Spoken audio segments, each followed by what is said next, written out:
What happens when an HOA president sprays a veteran service dog in the face and tries to have him euthanized over a single bark?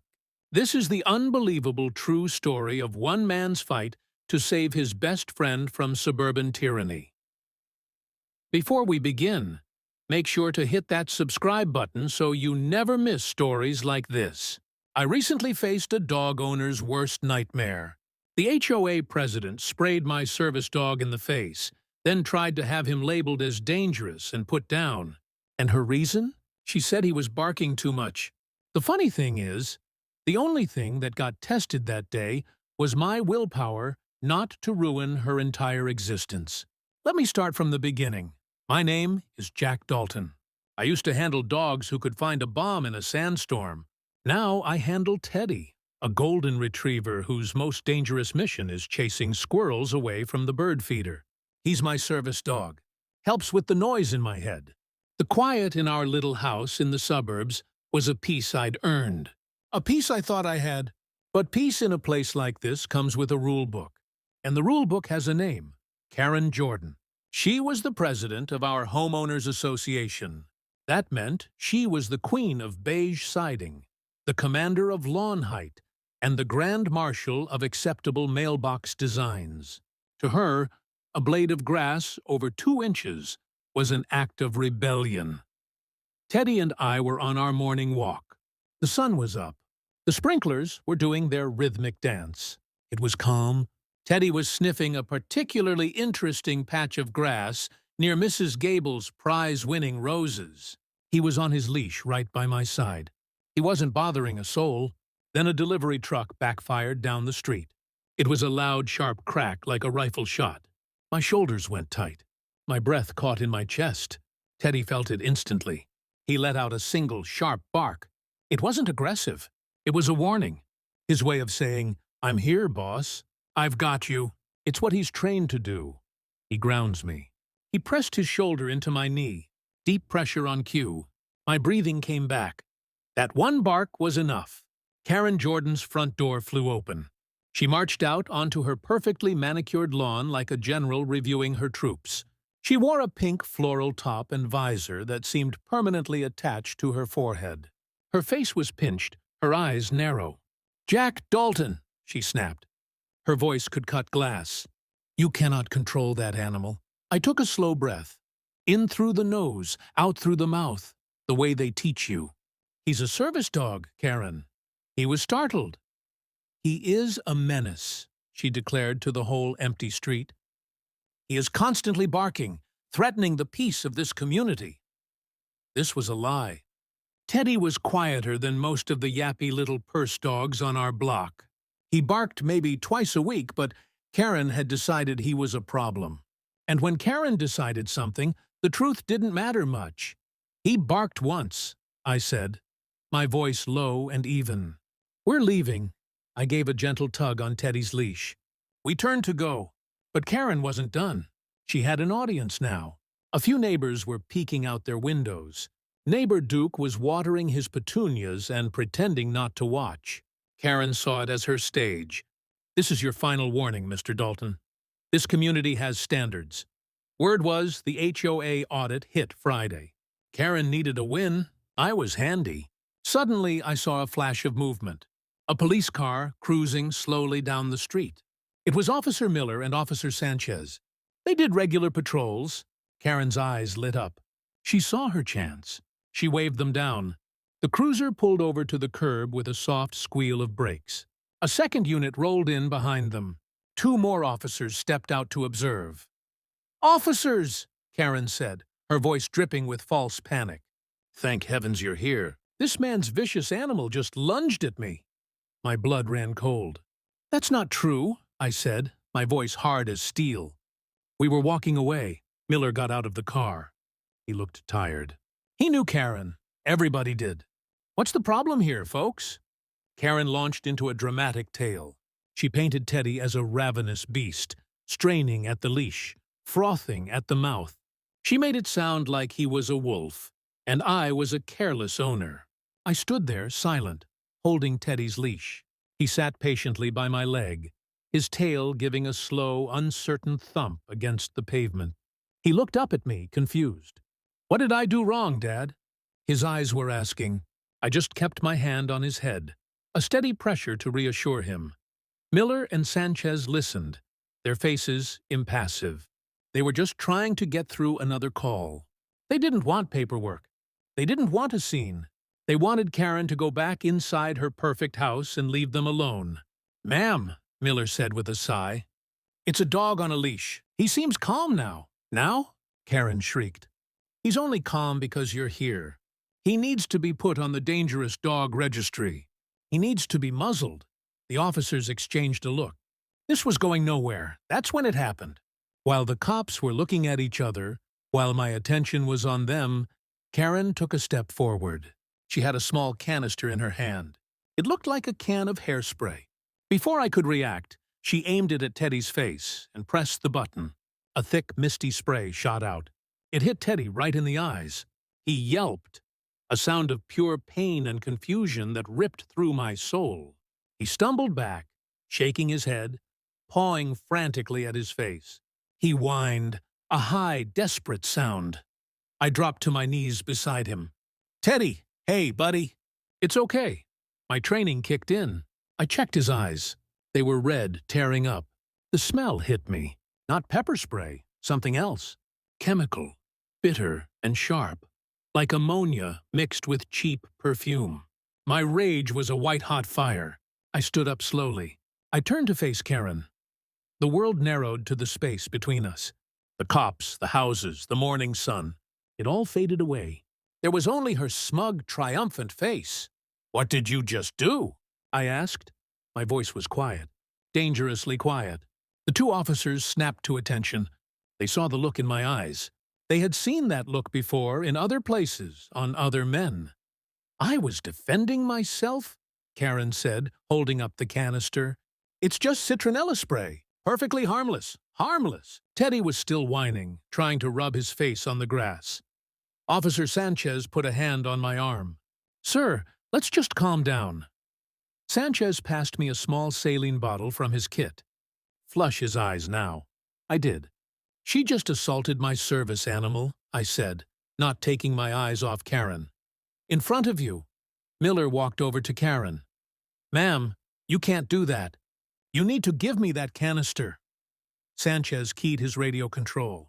"Note, interfering with a service dog can be a crime. We're bagging that can as evidence." Miller sealed it and clipped the tag. Karen handed it over, a scowl on her face. Miller slid the can into an evidence bag and logged the time. Later, the lab report would show it wasn't just citronella. It contained capsaicin concentrate. "He is the problem here, officer. I am the victim." I pulled out my phone. I took a picture of Karen. I took a picture of the officers. I took a picture of Teddy, his eyes swollen and weeping. I was documenting, creating a record. My mind was already shifting from anger to strategy. The fight wasn't here on the curb. She had made sure of that by doing it in front of the police. She had dared the system to stop her. And the system just sighed and asked everyone to calm down. The officers took our names. They wrote a few notes. They told Karen to go inside. They told me to take my dog home and maybe use a different route next time. Miller said, "Animal control has jurisdiction on animal incidents. We'll document and forward." They treated it like a schoolyard spat, but I knew what it was. It was a declaration of war. As I led Teddy home, his body still trembling, I knew this was just the beginning. Karen Jordan wanted a fight. She had no idea who she just picked one with. The rest of the day was a blur of quiet fury. I flushed Teddy's eyes with cool water, murmuring to him the whole time. He was a soldier, my boy. He took it without complaint, but the trust in his eyes was replaced with a flicker of confusion and pain. It broke my heart. Every whimper he made was a hot poker against my soul. I spent hours researching citronella spray. While not as potent as pepper spray, it can cause severe irritation, respiratory distress, and, in some cases, lasting psychological trauma to a dog. Karen called it harmless. I called it what it was: assault. I filed a report online with the local police department detailing the incident with cold, hard facts. I attached the pictures I took. I knew it would likely go nowhere, buried in a digital pile of neighborhood disputes. But it was a step, a piece of the record. You build a case one brick at a time. The next morning, the real escalation came. It arrived in a white van with the county seal on the side. Animal control. I saw it pull up through my living room window. My stomach turned to a block of ice. Teddy, lying on his mat, lifted his head. He could sense my tension. A man in a khaki uniform walked up my driveway. He was holding a clipboard. He looked official and tired of his job. I met him at the door before he could knock. "Jack Dalton?" he asked. "I am," I said. My voice was flat, empty. "I'm Officer Ruiz with Animal Control. We've received a report concerning your golden retriever." He wouldn't look me in the eye. He was staring at the clipboard. "A report?" I said. "Let me guess. From Karen Jordan. The report states that your dog, identified as Teddy, bit a child yesterday," he said, reading from the paper. The words hit me like a physical blow. A child. There was no child. There was never a child. It was just me, Teddy, Karen, and then 2 cops. It was a lie, a vicious, calculated lie. "That's impossible," I said. "My dog was with me the entire time. He didn't bite anyone. There wasn't even a child present." Officer Ruiz finally looked up. He had the weary eyes of a man who heard the same story every day. "Sir, I'm just here to do my job. We have a sworn statement from a witness." A witness? My mind raced. Who would lie for her? Neighbor Duke, one of her little HOA cronies. The report claims the bite happened just before the police arrived. The child was supposedly rushed home by their mother before the officers got there. It was a neat little story, a story designed to be impossible to disprove on the spot. It explained why the cops didn't see anything. It created a ghost, a phantom victim. "This is a fabrication," I said, my voice shaking with a rage I was struggling to contain. "This is retaliation for my HOA president, because she has a grudge against me and my service dog." "I understand, sir," Ruiz said, though it was clear he didn't. "But procedure is procedure. A bite report involving a child requires mandatory action. Your dog must be quarantined for 10 days. "Quarantined where?" I asked, dreading the answer. "At the county shelter." The shelter? A place of concrete floors, incessant barking, and the smell of fear. A place that would undo years of Teddy's training and shatter his sense of security. It was a death sentence for a dog like him. "No," I said. The word was final. "He's a task-trained service animal under the ADA. He stays with me." Officer Ruiz sighed. He flipped a page on his clipboard. "I can see his rabies vaccination is current, and you're a trained handler. That gives you one option. You can quarantine him at home, but there are strict conditions." He listed them off. Teddy had to be confined to the house and a securely fenced yard at all times. No walks, no contact with any other animals or people outside the household, and a large bright orange sign, which he handed to me, had to be posted on my front door. It read in big black letters, "Dangerous animal. My home, my sanctuary, marked like a plague house." "That's not the worst part, Mr. Dalton," he said, his voice softening for the first time. He seemed to finally grasp that I wasn't some reckless owner. He pointed to a line at the bottom of the form. "Because of the nature of the accusation, an unprovoked bite on a child. A formal hearing is automatically scheduled. The burden of proof will be on you to demonstrate that your dog is not a danger to the community." My blood ran cold. "And if I can't, if the complaint is upheld," he said, looking away again, "the standard order is humane euthanasia." There it was, the end game. This wasn't just about fines or rules anymore. Karen Jordan wanted to kill my dog. "When is the hearing?" I asked, my voice barely a whisper. "It's not a formal court hearing, sir. It's an administrative review. They're backlogged. It will be scheduled in a few weeks." A few weeks. It felt like a lifetime, but then he delivered the final crushing blow. However, we have an accelerated process for cases deemed high risk. The complainant has filed for an emergency destruction order, citing the dog's alleged history of aggression. An order requires supervisor review and a magistrate's signature. It's rare, but it exists. History. He has no history. According to Miss Jordan's statement, he does. That's all they need to file the motion. An animal control supervisor will review the case file and make a preliminary decision. You have 24 hours to submit any evidence you have to the contrary. If you don't, and the supervisor signs off on the emergency order, we'll be back tomorrow to take the animal. 14 hours. 24 hours to disprove a lie. 24 hours to find a ghost child who never existed and prove he wasn't bitten. 24 hours to save Teddy's life. The officer handed me a piece of paper with a case number and an email address on it. "I'm sorry, sir. My hands are tied." He turned and walked back to his van, leaving me standing in my doorway with a death sentence in one hand and a quarantine sign in the other. I looked back inside. Teddy was watching me, his head cocked, his tail still. He didn't know the clock was ticking. He just knew his dad was scared and angry. I closed the door and leaned against it. The cool wood, a poor substitute for the spine I needed. 24 hours. The mission had begun. At 12:11 a.m., my motion light clicked on. 2 shadows moved at my gate. I slipped to the porch, silent. Sprinklers hissed to life and misted the sidewalk. The figures yelped and jumped back. "Clipboards, HOA polo shirts. Post it fast," one whispered. "Karen wants the whole block done." I stepped into the light. "Evening." They froze. One was the Balloon Man board guy, cheeks red. The other I knew from the pool committee. "What are you posting?" I asked. "Emergency pet ID ordinance," she said. "Takes effect today." "It hasn't been voted on," I said. "And you're taping it to my door during a quarantine." I raised my phone and filmed their flyer. It had the HOA logo, a fake effective immediately, and Karen's typed name.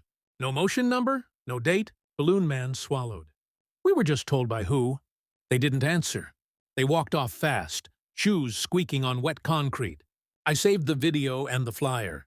Evidence is best when it's still dripping. The enemy is a woman in a pink floral top with a bed of lies. The quarantine sign felt like a brand. I stuck it to the front door with a piece of tape. The bright orange, a screaming accusation to every car that passed. "Dangerous animal." The words were a lie, but they were a powerful one. My home was no longer a refuge. It was a prison. Teddy whined at the back door, wanting his afternoon walk. I couldn't take him. I watched him pace, confused and anxious, and my resolve hardened into something cold and sharp. I wasn't just going to defend. I was going to attack. My first priority was evidence. The truth. Karen's story was a house of cards. But a strong wind wouldn't be enough to knock it down. I needed a wrecking ball. I needed video. My neighborhood was a fortress of doorbell cameras and security systems. Someone had to have captured the incident. I grabbed a notepad and a pen. I drew a map of the street marking my house, Karen's house, and the spot where the confrontation happened. I identified 5 houses with a direct or partial line of sight.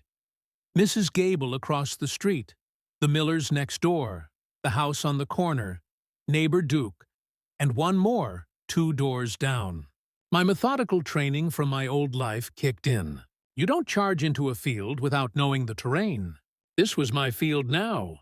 The clock was a constant tick-tock in the back of my mind. 23 hours left. I started with the Millers. They were a young couple, usually friendly. I rang their doorbell. I could see them through the peephole. A brief shadow, then whispers. It took them a full minute to open the door. Mr. Miller cracked it open just enough to see me. "Hey, Jack," he said, his voice nervous. "Everything okay?" "Not really," I said, keeping my tone level.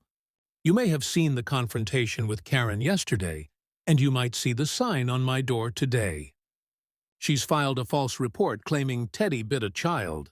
Animal control has given me a 24-hour deadline. I need your help. Your doorbell camera points right at the street. I need the footage from yesterday morning. He wouldn't meet my eyes. He looked over my shoulder at my house at the orange sign. He was scared. Oh, man. I don't know, Jack. We try to stay out of the HOA politics, Karen. She can make things really difficult. Difficult? I said, a dangerous edge to my voice. They're threatening to kill my dog based on a lie. How difficult do you think she's making things for me? He swallowed hard. Look, I'll check. But the thing is, our subscription might have lapsed. It might not have saved this video. I'll let you know. It was a lie. A flimsy excuse. He was shutting the door on me. He was choosing the path of least resistance. He was choosing Karen. Next, I went to Mrs. Gable. She was an older woman, always working in her garden. She had seen the whole thing. I knew she had. She opened the door, her face a mask of sympathy. Oh, Jack, you poor dear. I saw that awful woman go after your sweet Teddy. It was just terrible. Hope surged in my chest. Mrs. Gable, that's great. Do you have a security camera? Anything that might have recorded it? Her smile faltered. A camera? Oh, heavens, no. I don't trust those newfangled things. All that business with the internet? No, dear. I just have my eyes. Would you be willing to give a statement, then, to animal control? To the police? Just tell them what you saw. That there was no child? That she sprayed him for no reason? The light in her eyes died. She wrung her hands. Oh, I couldn't. I'm an old woman. I don't want any trouble. Karen Jordan. She heads the Architectural Review Committee. My new garden shed. It's not quite up to code. She's been letting it slide. If I were to get on her bad side, she trailed off. Fear. It was a poison Karen had seeded throughout the entire neighborhood. She had everyone tangled in a web of petty regulations and the threat of fines. They were all too scared to stand up for the truth because it might cost them a few dollars or a nasty letter. Disgust coiled in my gut. 2 hours left. I tried the house on the corner. No answer. I tried the one 2 doors down. A renter. They said their landlord handled the security system and they didn't have access. Another dead end. My last hope was neighbor Duke. His house was directly across from Karen's. His camera had the perfect angle. Duke was a strange man.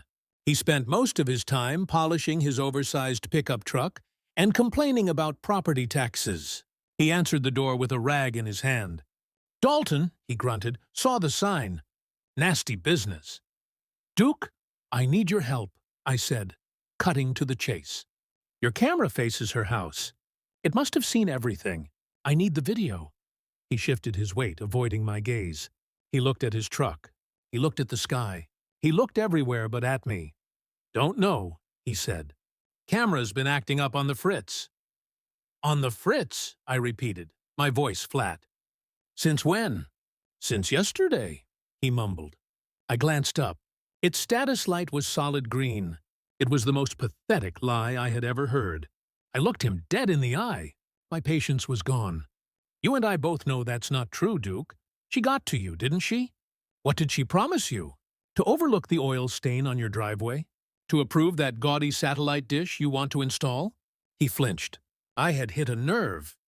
You stay out of my business, he snarled. I saw that dog of yours. It's a beast. Good riddance, I say. He slammed the door in my face. I stood on his porch, my hands clenched into fists. I wanted to break the door down. I wanted to shake him until his teeth rattled, but I couldn't. That's what Karen wanted. She wanted me to become the monster she claimed I was. I took a deep breath, then another. I walked back to my house, the street feeling hostile and alien. Every curtained window felt like an eye judging me. The orange sign on my door mocked me. I had nothing. No witnesses, no video. The walls were closing in, and the clock was ticking louder than ever. By early afternoon, I drove to animal control. Teddy stayed on place inside the front window, eyes on me. It cut deep, but rules were rules. The lobby smelled like bleach and worry. A woman with steel-gray hair looked up from a screen. Nameplate, Supervisor Kim. Mr. Dalton? She asked. Yes, ma'am. I set a folder on the counter. Photos. the lab intake receipt for the spray can, the flyer I took at midnight. I'm submitting this for the case file. She scanned the pages. Useful, but if you tell me you hacked anything, I can't touch it. I didn't, I said. A witness is preparing a sworn affidavit today. Her eyes softened a notch. All right. The emergency destruction order is in review. If I get credible counter-evidence by midnight, I can hold it for the magistrate. No promises. Midnight? I repeated. She lowered her voice. And Mr. Dalton, I'm a dog person. I don't like being used by liars. Me either, I said. We understood each other. I sat at my kitchen table, the silence in the house thick with dread. Teddy rested his head on my knee, his brown eyes full of a trust I felt I was failing. 20 hours left. My phone buzzed. It was an email. The subject line read, Official notice from the Greenfield Meadows Homeowners Association. My heart hammered against my ribs. I opened it. It was a formal letter plastered with the HOA logo. It was a summary of my violations. It listed failure to control an aggressive animal, creating a public nuisance, and verbally threatening the HOA president. Another lie stacked on top of the first. Karen wasn't just trying to kill my dog. She was trying to erase me from the neighborhood. The letter detailed the fines. $500 for the aggressive animal charge, $250 for the nuisance complaint, another $500 for the verbal threat, a total of $1,250 due immediately. But that wasn't the worst part. I read the final paragraph and the air left my lungs. Due to the severity, the HOA will seek an injunction, fines, and a lien that could lead to foreclosure for non-payment. Foreclosure. They were aiming to force me out with injunctions, fines, and liens. The home I bought with the money I saved over 20 years of service. The quiet place I had come to heal. It was a coordinated attack, a pincer movement. Animal control was coming for my dog. The HOA was coming for my home. They wanted to leave me with nothing. I felt a wave of despair wash over me. It was a dark, cold tide pulling me under. For a moment, I considered giving up. Maybe I could find a rescue that would take Teddy somewhere far away. Maybe I could just pack my bags and leave this whole nightmare behind. I was tired, world-weary. I had fought enough battles in my life. I didn't know if I had another one in me. Teddy nudged my hand, whining softly. He bumped my hand twice, our reset signal, then leaned until the noise in my head eased. He felt my despair. He was trying to do his job, trying to pull me back from the edge. I looked down at him, at his unwavering loyalty. He had saved my life more times than I could count, in ways that had nothing to do with bombs or bullets. He had pulled me out of the darkness of my own mind. He was my family, my responsibility. The core question echoed in my thoughts. How far will a man go to defend his own? The despair receded, replaced by a cold, hard resolve. They thought they could bury me in paperwork and threats. They thought a few scared neighbors and a mountain of fines would make me break. They had made a tactical error. They had cornered me, and a cornered man with nothing left to lose is the most dangerous man of all. I stood up and started pacing. My mind, which had been clouded with fear, began to clear. I started thinking like a soldier again, methodical, protective, gritty.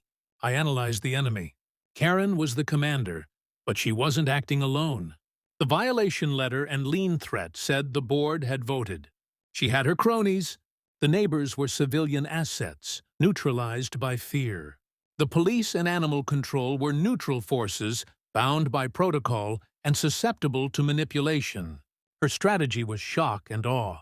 Overwhelm me on all fronts until I surrendered. My strategy had to be different. I couldn't win a direct assault. I needed intelligence. I needed to find her weak point. I needed to go behind enemy lines. There was one person I knew who could do that.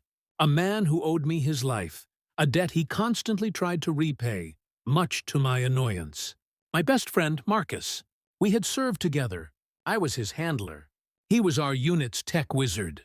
He could make a satellite dish out of a tin can and a roll of duct tape. Now he worked in cybersecurity for some big corporation. doing things I didn't understand with words I couldn't pronounce. I picked up my phone. It had been months since we last spoke. We weren't the kind of friends who needed constant contact. Our bond was forged in sand and fire. It didn't need maintenance, he answered on the second ring. Dalton, to what do I owe the honor? Did you finally figure out how to use that smartphone I sent you? His voice was the same, laced with dry sarcasm. I need your help, Marcus, I said. No preamble. The humor in his voice vanished instantly. What is it? What's wrong? I laid it all out. Karen, the spray, the fake bite report, the 24-hour deadline, the eviction notice. I told him everything, my voice a low, steady monotone. I was giving a field report, facts, figures, objectives. When I finished, there was a long silence on the other end of the line. Jack, he finally said, and his voice was grim. This woman is a piece of work. That's an understatement, I replied. They're trying to kill my dog, Marcus. No, he said, his voice hardening. They are not. Not while I'm on watch. What do you need? Intel, I said. This whole thing, the bite report, the emergency order, the immediate HOA action, it's too coordinated. It feels planned. She must have communicated with someone. The witness, the HOA board. There has to be a trail. An email trail. Marcus finished for me. You want me to get into the Greenfield Meadows HOA server? Can you do it? I asked. I heard the sound of typing. Fast, furious. Their website is a joke built on some cheap template. Security looks like it was designed by a high school intern. Give me 30 minutes. Marcus, if you get caught, then I'll blame it on the Russians. He quipped. Just keep your head down. Don't do anything stupid. Don't talk to anyone. Let me work. I'll call you back. He hung up. I was no longer alone. I had air support. The fight was still mine. But I had an eye in the sky. All I could do now was wait. The next 30 minutes were the longest of my life. I cleaned my kitchen. I organized my garage. I did anything to keep my hands busy, to stop my mind from spiraling. Teddy watched me, his head tilting with every move. 19 hours left. Tick-tock, my doorbell rang. A short guy in a sun hat stood on my step holding a walkie and a grin. Name's Marty. I'm 2 streets over. Ham radio nerd. K8MRT dot. He said the call sign like it was a badge. Heard the rumble. My scanner lit up last night. Whole lot of Karen on the air. I blinked. You scan the neighborhood. Public bands only, he said fast. Anyway, you're going to that meeting, right? Internet can, mysteriously die around here. He winked. I've got a battery pack, a hotspot, and a trunk full of cables that would make NASA weep. I couldn't help but smile. You showing up to a fight with wires, Marty? Sir, he said, deadly serious. I show up to everything with wires. He handed me a card. It had a lightning bolt drawn in Sharpie and his number. If things go dark, call me. I'll make light. As he left, he whistled from my porch cam. Smile, Karen, he said to the empty street and ambled off. My phone rang. It was Marcus.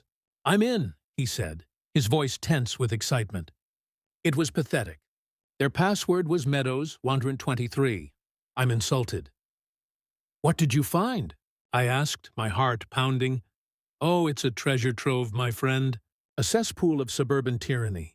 But I found what you're looking for. Sent items from one Karen Jordan. Let's see. I could hear him scrolling. Okay, here we go. Email sent yesterday, 2 hours after the incident with the cops.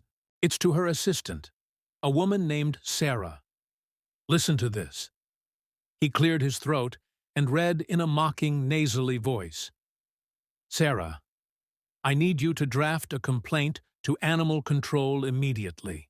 We will state that Dalton's golden retriever bit a child. Make the child anonymous, a visitor to the neighborhood to avoid any need for actual records. We need to use the emergency protocol. I want that animal gone by the end of the week. My breath hitched. There it was in black and white. A premeditated conspiracy. There's more, Marcus said. She sent another one to the HOA board members, all 3 of them. It details her plan. She calls Teddy a legal liability, and me an unstable element. She convinced them that my presence was driving down property values. She pre-wrote the violation notices and the eviction letter. The board members all replied with, "Sounds good, Karen," or "Whatever you think is best." They're sheep. The final piece was the witness. "Did she mention who the witness was?" I asked. "Better," Marcus said. "The sworn statement to animal control wasn't from a neighbor. It was from her assistant, Sarah. The email chain shows Karen bullying her into signing it, threatening her job over it. She told her, 'You work for me, and your job is to handle my problems.' This is a problem." Marcus forwarded me the entire email chain. I looked at the words on my screen. The lies, the manipulation, the cold, calculated malice. This was my wrecking ball. Karen Jordan thought she was untouchable. She didn't know she was fighting a man who had a ghost on his side, a ghost who could walk through digital walls. The clock was still ticking, but for the first time, I felt a sliver of hope. I had the truth. Now I just had to figure out how to use it. The emails were a nuke, but a nuke you can't use without creating massive fallout. I'd tipped my lawyer to subpoena the server before Karen could wipe it. Admitting I had illegally hacked evidence would get the case thrown out and land Marcus in a world of trouble. That was a line I would not cross. My friend had put himself on the line for me. I had to protect him. This meant the emails couldn't be the primary weapon. They had to be the backup, the blackmail, the thing I used if all else failed.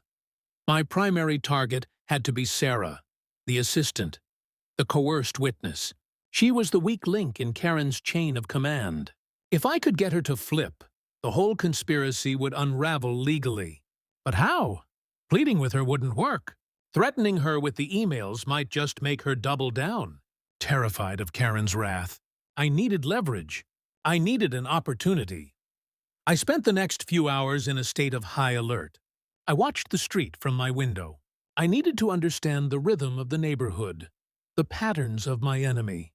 Karen left around noon in her pristine luxury SUV. A few minutes later, a younger woman in a sensible sedan pulled up to Karen's house. She used a key to let herself in. Sarah. She was probably there to water the plants or feed a cat. I watched her for a moment. She looked stressed, her shoulders hunched. She was a prisoner in her own job. I formulated a plan. It was risky. It relied on chance. But it was the only one I had. I put Teddy's leash on. According to the quarantine rules, he couldn't leave the property. But my fenced-in front yard counted as my property. We went outside. I began a meticulous, slow-paced training drill with Teddy right there in the front yard. Basic commands: sit, stay, heel. It gave me a reason to be outside watching, waiting. It was also good for Teddy, giving him a sense of purpose and routine in the middle of all this chaos. We were out there for maybe 20 minutes when I saw my chance. The side gate to Karen's yard was open, and out trotted a small, fluffy white dog. A bichon frise. It was yapping excitedly, its tail a blur. It belonged to Sarah. I had seen her walking it before. Sarah came out a moment later, her phone pressed to her ear. She was distracted, arguing with someone. "No, I told her it wasn't true," she was saying, her voice strained. "I don't know what else to do." The little dog, seeing its chance for adventure, made a break for it. It shot out of the open gate and headed straight for the street. Sarah, still on the phone, didn't notice. My heart leaped into my throat. A car was coming, not fast, but fast enough. It was a delivery van. The driver was looking down at a package on his passenger seat. He wasn't paying attention. There was no time to shout, no time to think. I reacted. "Teddy, stay!" I commanded. He sat instantly. Teddy never left the yard. I vaulted my low fence in a single, fluid motion. Years of training took over. 3 long strides and I was in the street. I scooped up the little white dog just as the van swerved, the driver finally looking up, his eyes wide with panic.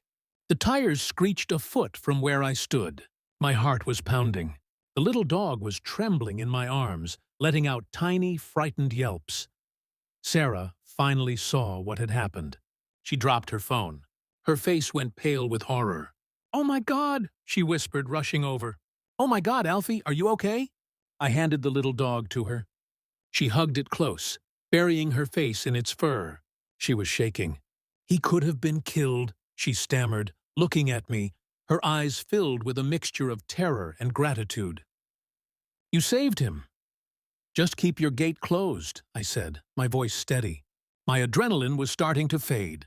I turned to walk back to my yard. "Wait," she called out. I stopped and looked back. She had tears in her eyes. "Why would you do that after what I did? After what she made me do?" Here it was. The opening, the moral crossroads she was standing on. I walked back towards her, stopping a few feet away. "Because it wasn't the dog's fault," I said simply. "And maybe it wasn't entirely yours either." Her face crumpled. The guilt she had been holding back came pouring out. "She's a monster," she whispered, clutching Alfie so tight he whimpered. "She threatened my job. My mom is sick. I need the insurance. I didn't know what to do. I signed the paper. I lied. I am so sorry." I looked her in the eye. I saw not an enemy, but another victim. A different kind of victim, but a victim nonetheless. "I have the emails, Sarah," I said, my voice quiet but firm. "The ones between you and Karen. I know she coerced you. I know this whole thing is a lie." Her eyes widened in shock. She didn't ask how I got them. She just knew it was the truth. "What are you going to do?" she asked, her voice trembling. This was the moment. I could have used the emails to threaten her. I could have been just like Karen. But that's not who I am. That's not what this was about. This was about justice, not revenge. "I'm going to give you a choice," I said. "You can continue to live in fear of a woman who would risk your dog's life while she has you sign a death warrant for mine, or you can tell the truth. You can help me stop her, not just for me and for Teddy, but for yourself, and for anyone else she decides to bully." I let the words hang in the air between us. I had saved her dog. I had shown her I knew the truth. And I had offered her a path to redemption instead of a threat. I had given her back the power Karen had taken from her. She looked from my face to my house with the ugly orange sign, then down to the little dog still shaking in her arms. I saw the conflict in her eyes, the war between her fear and her conscience. After a long moment, she took a deep, shuddering breath and nodded. "Okay," she whispered. "What do we do?" The tide had just turned. 18 hours left. The plan we hatched was simple and audacious. The HOA had scheduled an emergency meeting for that evening in the community clubhouse. The official agenda, emailed out an hour earlier, was to discuss community safety and pet policy enforcement. It was a sham. The real purpose was to publicly crucify me and rubber stamp the board's decision to evict. Karen wanted a public execution. I was going to give her one, just not the one she was expecting. Sarah was my inside woman. She told me the meeting was scheduled for 7 UI. She also told me Karen had prepared a binder full of so-called evidence against me, mostly anonymous complaints she had likely written herself. I called Marcus. "Change of plans," I said. "I'm not using the emails as a threat. I'm using them as a safety net. I have the witness. She's flipped." I could almost hear him smile through the phone. "Attaboy, Jack.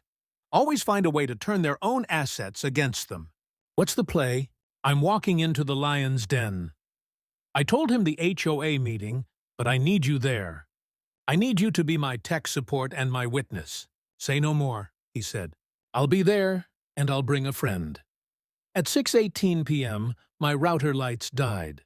My phone dropped to SOS. I stepped outside and found the cable at the sidewall sliced clean. "Of course," I muttered. Marcus rolled up early, saw the drooping line, and gave a low whistle. Subtle. Marty zipped in behind him in a dented hatchback, tossed the hatch, and revealed a treasure chest of gadgets. "Brought the circus," he said. "You got power?" "Yeah." He suction-cupped a small antenna to my window. "We'll hop cell bands, triple failover." He taped a cord along the trim with blue painter's tape and gave me a look. "It's ugly, but it works." My phone chimed back to life. Marcus tested the stream. "We're up." Marty saluted. "K8MRT out." He tripped, recovered, and shot finger guns at the Reuter corpse. "Nice try, gremlins." I checked the time. 6:42. We were still in the fight. At 6:45, we headed for the clubhouse. On the way, Marcus briefed me. "Streams live to a private link. I've pinged local news and an animal welfare group. If anyone kills the Wi-Fi, we fail over to cell. World's watching quietly." We walked into the clubhouse. It was a sterile room with beige walls and uncomfortable folding chairs. About 30 residents were there. I saw the Millers, who wouldn't look at me. I saw Mrs. Gable, who gave me a sad, helpless shrug. I saw neighbor Duke, who sneered openly. At the front of the room, behind a long folding table, sat Karen Jordan and her 2 bored cronies, a man who looked like a deflated balloon and a woman with a permanent scowl. Karen's eyes narrowed when she saw me walk in. They narrowed even more when she saw Marcus, a stranger, sit down in the back and casually place his phone on the table in front of him, aimed right at her. 2 uniformed officers and a sergeant took positions by the door. Standard crowd control for a heated HOA meeting. The property manager had called them after the agenda went out. The clubhouse windows rattled once as a car rolled past slow. I glanced through the glass and saw Karen's SUV crawl by. A teen in the back seat chucked a balloon at the shrub line. It burst. Red paint streaked the mulch like a wound. The sergeant by the door turned his head. "Unit outside. No vandalism," he said into his mic. Karen walked in moments later. Cool smile, scented air. I kept my voice even. "Cute timing." She didn't look at me. "You shouldn't bring dangerous animals to public buildings, Mr. Dalton." "Teddy's at home on place," I said. "But you knew that." Her eye twitched to tell. I filed it away. Duke saw the paint and whispered, "Classy to nobody." For once, he didn't smirk. Marcus leaned close. "Stream caught the balloon," he murmured. "Good," I said. "Let the world see how she decorates." Karen rapped the gavel. Her hand shook. The room was already slipping away from her, and she could feel it. Karen banged a small gavel. "This emergency meeting of the Greenfield Meadows Homeowners Association is now in session. The first and only item on our agenda is the clear and present danger posed by the animal residing at 120. 40 Orvian Chi di 124 Willow Lane." She looked directly at me. "Mr. Dalton, your dog has been designated a dangerous animal by the county. It has viciously attacked a child, and this board has voted unanimously to enforce the bylaws with fines, injunctions, and liens against you." A murmur went through the crowd. This was what she wanted, a quick, clean vote of public support. I stood up. My voice was calm and carried through the room. "Excuse me, Miss Jordan. Before we discuss these sanctions, I'd like to discuss the incident you're referring to. The alleged dog bite." Karen's face tightened. "There is nothing to discuss. We have a sworn statement from a witness." "Do you?" I asked. "Because I'd love to know the name of this child who was bitten and the name of their parents. Surely a police report was filed? A hospital visit? An incident that severe must have generated some kind of official record." The room was silent. People were starting to look at each other. Karen's story, so solid a moment ago, was starting to sound thin. "The family wishes to remain anonymous," Karen snapped. "They are renters, and they fear retaliation from you." "Retaliation?" I said with a small, humorless laugh. "I'm the one being evicted. I'm the one whose dog is scheduled to be killed in." I checked my watch. 15 hours. "What I fear is a lie. A lie you created. How dare you?" She shrieked, her composure cracking. "Are you calling me a liar?" "I am," I said, my voice like ice. "And I have proof." I nodded towards the back of the room. Sarah, who had slipped in unnoticed, stood up. She was trembling, but her eyes were defiant. All heads turned towards her. Karen's face went white. She looked like she had seen a ghost. "Sarah?" Karen stammered. "What are you doing?" "I'm telling the truth, Karen," Sarah said, her voice shaking but clear. "There was no child. There was no bite. I was there. Jack Dalton's dog was on a leash and did nothing." Karen Jordan sprayed the dog in the face unprovoked. Then she ordered me to file a false report with animal control. She threatened my job if I refused. She wrote the statement, and she forced me to sign it. A collective gasp went through the room. The deflated man and the scowling woman on the board looked at Karen in horror. Neighbor Duke's jaw was hanging open. Karen leaped to her feet. She's lying. She's a disgruntled employee. She's in on it with him. But the dam had broken. The fear she had cultivated for years was being washed away by a flood of truth.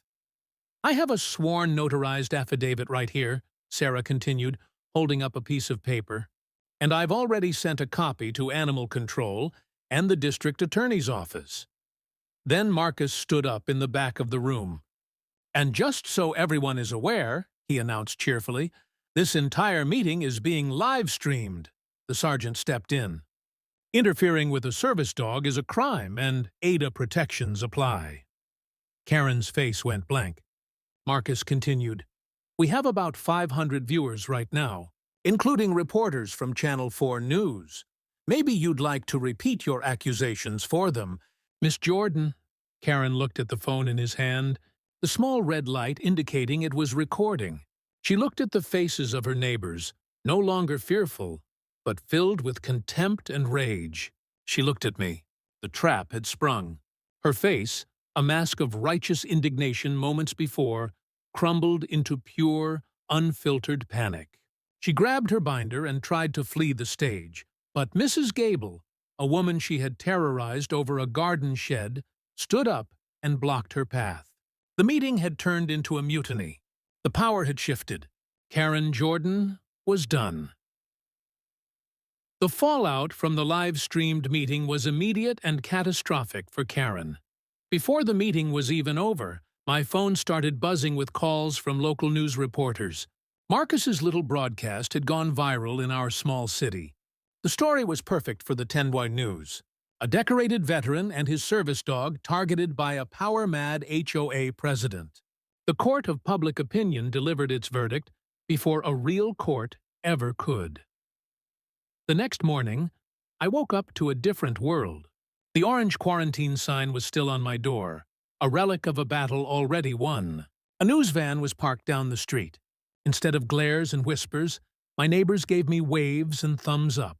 Neighbor Duke was scrubbing the oil stain on his driveway with a frantic energy, as if trying to wash away his own complicity. My first official call was from Animal Control. It was a supervisor this time. Her voice was apologetic and professional. Mr. Dalton, we have received a sworn affidavit from Sarah Peters recanting her original statement. In light of this new evidence, and frankly the video of your HOA meeting, we are dropping all proceedings against your animal. Teddy, she cited Sarah's affidavit, the live stream, and the pending lab report on the spray. The quarantine is lifted, effective immediately. The emergency destruction order has been voided. We sincerely apologize for the distress this has caused. I felt a wave of relief so powerful my knees went weak. I hung up the phone and knelt down, wrapping my arms around Teddy.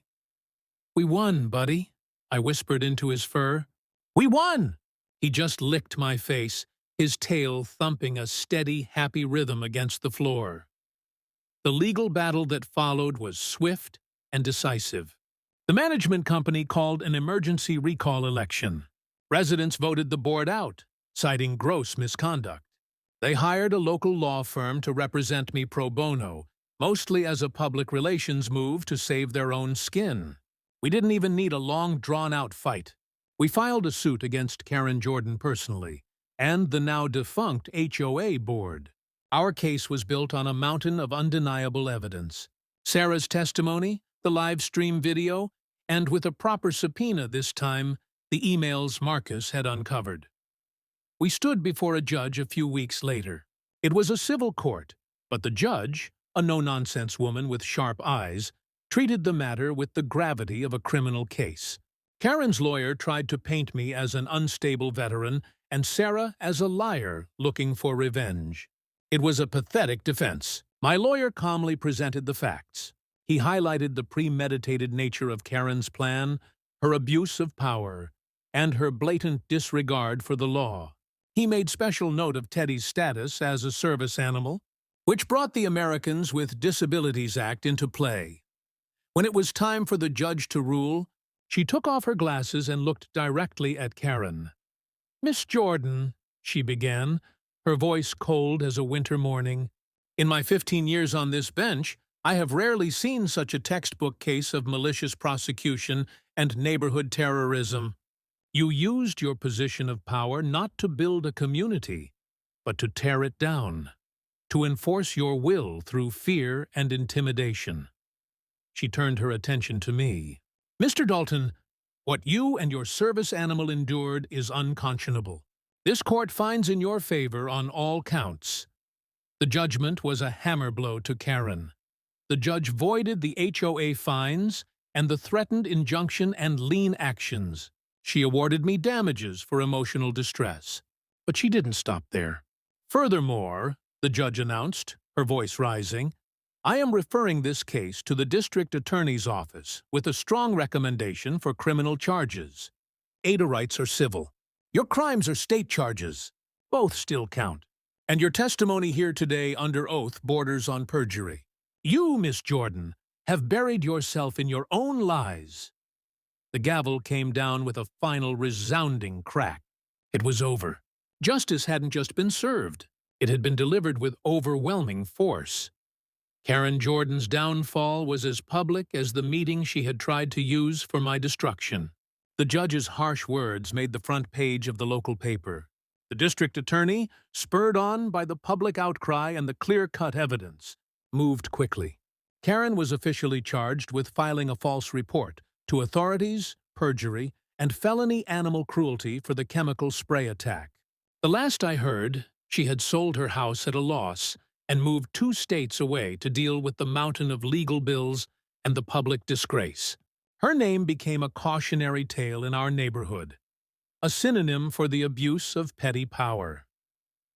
The 2 board members who had enabled her were forced to resign and issue a public apology. They were lucky to escape charges themselves.